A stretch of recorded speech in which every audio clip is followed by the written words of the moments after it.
सुशासन और विकास। याद करिए, कांग्रेस की सरकार के समय क्या होता था, कौन नहीं जानता है। बेटी सुरक्षित नहीं थी और व्यापारी का कोई सम्मान नहीं रह गया था। बहनों और भाइयों, कौन नहीं जानता है, आज से 14 वर्ष पहले मिर्चपुर में क्या हो गया था। दलित बेटी और पिता को एक साथ जला दिया गया था। बहनों और भाइयों, समाज में जब तक बेटी और बहनों की सम्मान की रक्षा समाज नहीं करेगा, तब तक समाज का भविष्य बहुत उज्जवल नहीं हो सकता। और ये सुरक्षा की गारंटी केवल भाजपा की सरकार है। विरासत के सम्मान की रक्षा का एहसास केवल भाजपा है। कैथल से और कलायत से हजारों और लाखों की संख्या में श्रद्धालु आता है उत्तर प्रदेश में कावड़ यात्रा के लिए। याद करिए, 2017 के पहले कावड़ यात्रा नहीं निकलने दी जाती थी। जब तक भाजपा की सरकार नहीं थी, कांग्रेस की और अन्य दलों की सरकारें थी, वे कावड़ यात्रा नहीं चलने देते थे। 17 में जब मैं आया, मैंने कहा ये कावड़ यात्रा क्यों नहीं चलती है। लोगों ने कहा कि कुछ लोगों को परेशानी होती है। तो मैंने कहा वे अपने घरों में रहे ना, कौन जरूरत है उनको बाहर निकलने की।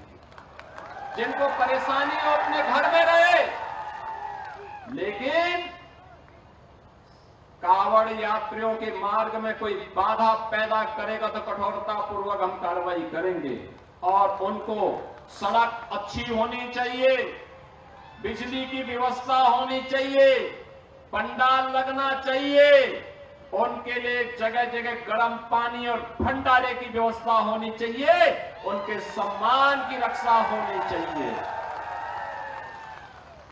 तो कुछ लोग कह रहे थे कि साहब ये डीजे नहीं बजना चाहिए, और कुछ लोग कहते थे घंटा और शंख से कुछ लोगों को परेशानी होती है। मैंने कहा जिनको घंटा और शंख से परेशानी हुए अपने कान को बंद करें। कावड़ यात्रा में डीजे भी बजेगा, शंख भी बजेगा, घंटा भी बजेगा, घड़ियाल भी बजेगा और धूम धड़ाके के साथ कावड़ यात्रा यूपी के अंदर निकलेगी। और मुझे प्रसन्नता है, 4 करोड़ से अधिक श्रद्धालु कावड़ यात्रा में प्रतिवर्ष गाजियाबाद से बाबा दुग्धेश्वर नाथ मंदिर से हरिद्वार तक जाता है। और हमारी सरकार उन्हें पूरी सुरक्षा देती है, उनका पूरा सम्मान देती है। मैं स्वयं पुष्प वर्षा करने के लिए वहां उपस्थित रहता हूं।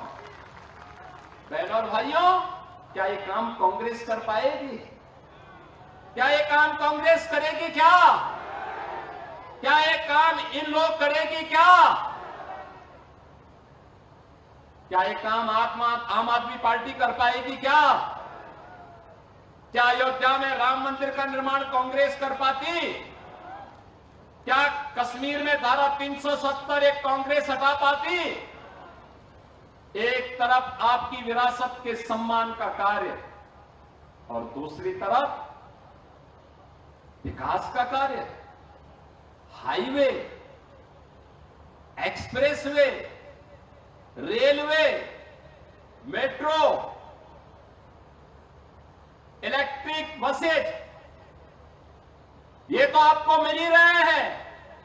कहीं आईआईटी, कहीं आईएम, कहीं एम्स, कहीं मेडिकल कॉलेज, कहीं स्पोर्ट्स यूनिवर्सिटी, कहीं स्पोर्ट्स कॉलेज, ये सभी भी तो डबल इंजन की सरकार ने दिए। और यह भी दिया है, बहनों और भाइयों, ये कांग्रेस तो केवल झूठे वायदे करती थी, खटाखट वाली थी ये सरकार, केवल खटाखट ही करती रही, क्योंकि इन्होंने देश को सपाचट किया था। इसलिए अब मैं आपसे कहने के लिए आया हूं, एक तरफ विकास, सुरक्षा, सुशासन और विरासत का सम्मान, और साथ साथ गरीबों के लिए वेलफेयर की स्कीम। याद करिए, पाकिस्तान में लोग भूखों मर रहे हैं, भारत 80 करोड़ लोगों को फ्री में राशन की सुविधा का लाभ दे रहा है। वहां स्वास्थ्य की सुविधा में लोग मर रहे हैं। भारत 60 करोड़ लोगों को 5 लाख रुपए की आयुष्मान भारत की सुविधा दे रहा है।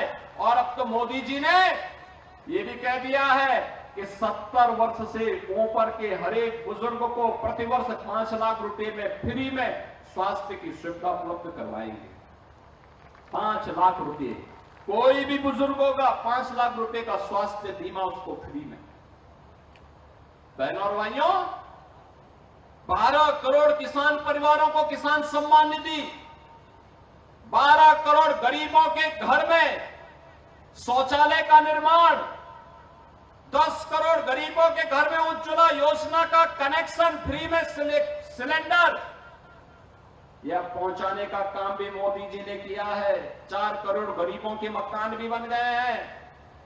विकास सबका, सुरक्षा सबको, योजनाओं का लाभ सबको, लेकिन तुष्टीकरण किसी का नहीं। सबका साथ और सबके विकास के भाव के साथ मोदी जी के नेतृत्व में डबल इंजन सरकार ने कार्य किया है। और इसलिए बहनों और भाइयों, मैं आपके पास आया हूं आपसे कहने के लिए, कांग्रेस का हाथ माफियाओं के साथ,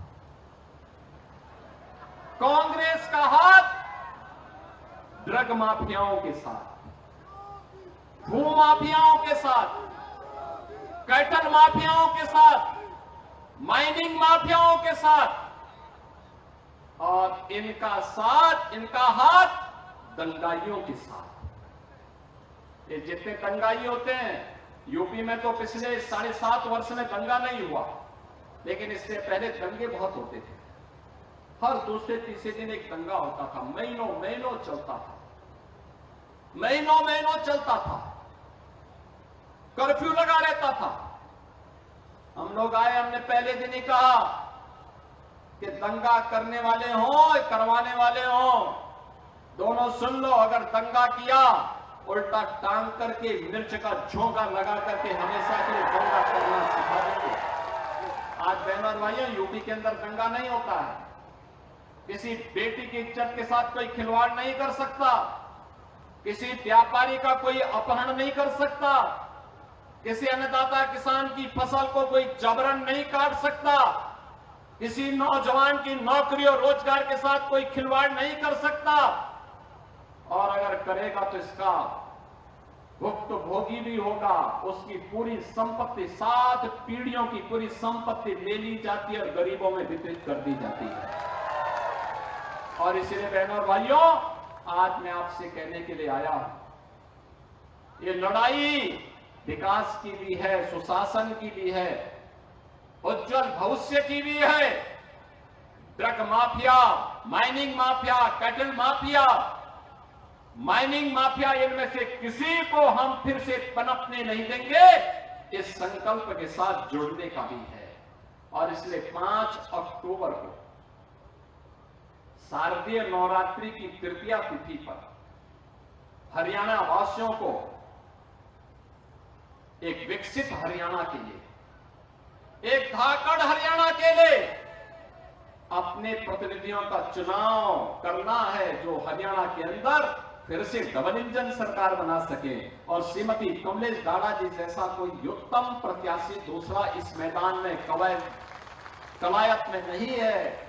और इसीलिए आप सबसे अपील करने के लिए आया हूं। आपका आशीर्वाद मिलेगा, कमलेश जी को मिलेगा, सभी का मिलेगा, लेकिन ये तभी होगा सार्थक जब आप में से हर व्यक्ति, आज चुनाव प्रचार का अंतिम दिन है, आज इसके बाद तत्काल जाइए, कल पूरा दिन है, कम से कम हर व्यक्ति 10-10 नए लोगों को बीजेपी के कमल खिलाने के लिए वोट देगा। और तभी दीपावली में मां लक्ष्मी यहां का विकास लेकर के आएगी। कमल के ही सिंहासन पर बैठ करके मां लक्ष्मी का आशीर्वाद मिलता है, कमल के आसन पर बैठ करके।